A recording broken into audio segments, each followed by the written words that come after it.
a disqualifié ma candidature sous un prétexte discutable d'un document manquant, alors que ce document avait été déposé, signé, cacheté et enregistré par la Cour elle-même.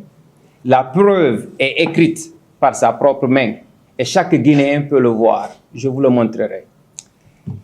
Immédiatement, j'ai consulté mes avocats et nous avions décidé de faire un recours à cette décision, puisque nous avions les évidences que nous avions déposé tous les documents qui étaient nécessaires pour la candidature et par le code électoral et par la direction générale des élections.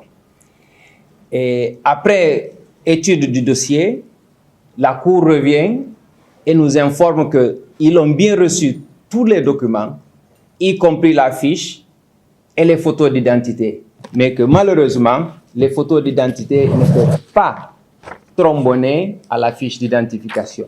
Voici ma fiche d'identification, voici mes photos. Apparemment, cette trombone a quitté et maintenant, je ne suis plus identifiable. Et cette trombone a dû avoir quitté au niveau du greffe parce que moi, je l'ai bien déposé comme ça. D'accord?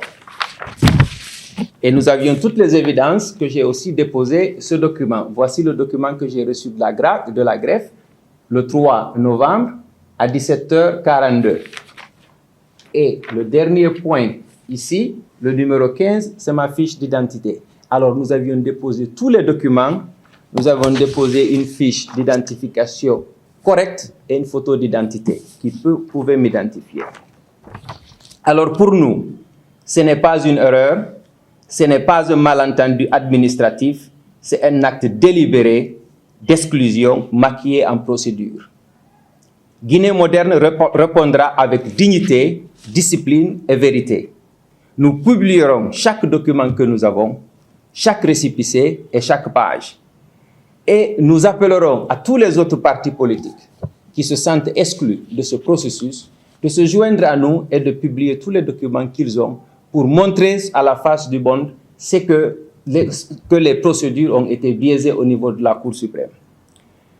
Donc, nous exposerons cette injustice devant la nation et devant le monde. Nous appellerons la CEDEAO, l'Union africaine et tous les partenaires diplomatiques de prendre acte de cette injustice. Une démocratie ne peut pas se reposer sur des registres falsifiés ou sur un silence de ses institutions. À tous les Guinéens, ce combat dépasse ma candidature à moi. Il s'agit d'un droit politique que chaque citoyen